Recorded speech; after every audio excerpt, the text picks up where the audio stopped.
টুটিকাটা দুটি গোল করেছে বাজিতপুর। সমতা বজায় রয়েছে। এখন চতুর্থ কিক করবে টুটিকাটা দলের খেলোয়াড় এবং ডিফেন্ড করবে বাজিতপুরের। গোলরক্ষক পরিবর্তন হয়েছে বাজিতপুরের।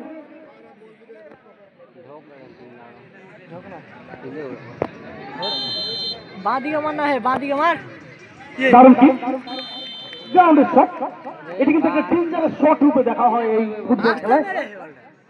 গ্রাউন্ডের শট যেটা নিয়ে একটা বিপজ্জনক হয়ে ওঠে গোলরক্ষকের কাছে। অর্থাৎ 4টি কিক করে 3টিতে গোল করেছে টুটিকাটা, আর বাজিতপুর 3টি কিক করে 2টি গোল করেছে। এবার বাজিতপুরের চতুর্থ কিক।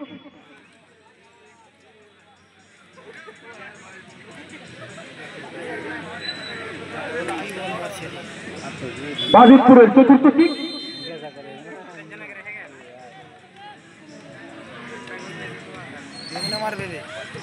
দারুণ গোল করেছে। অর্থাৎ সমতা বজায় রইল। 4টিতে 3টি করে গোল করেছে দুটি দলই। 4টিতে টুটিকাটা 3টি গোল করেছে, 4টিতে বাজিতপুর 3টি গোল করেছে। এবার পঞ্চম কিক টুটিকাটা দলের।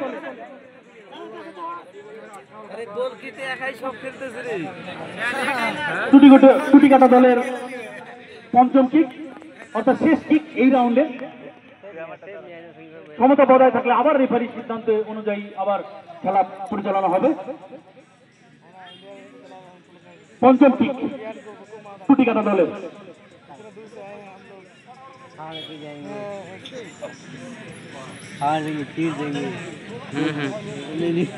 ঠিক আছে ধরতে হবে পারা করে। Save save save save save save নাকি এই এই এই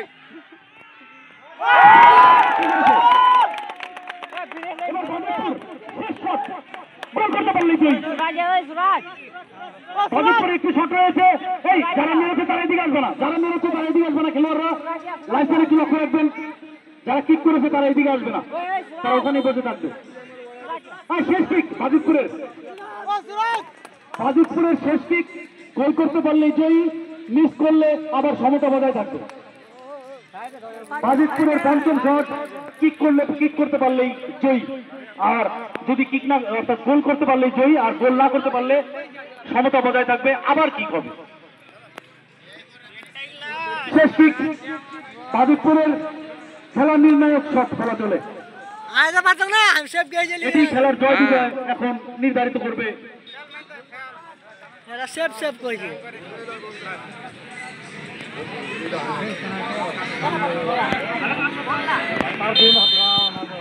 শেষ কিক। আমার তো মেন খেলাটা দেখে নিন।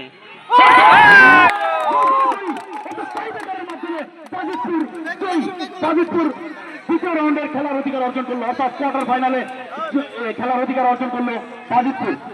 এরপরে খেলা রয়েছে আগামী পরশুদিন দুপুর 2 ঘটিকা থেকে কোচবিহার বনাম পূর্ণিয়া, বাগিন্দার রায়গঞ্জ বনাম শিলিগুড়ি। আগামী পরশুদিন দুপুর 2 ঘটিকা থেকে 3টি খেলার আমরা আনন্দ উপভোগ করবো।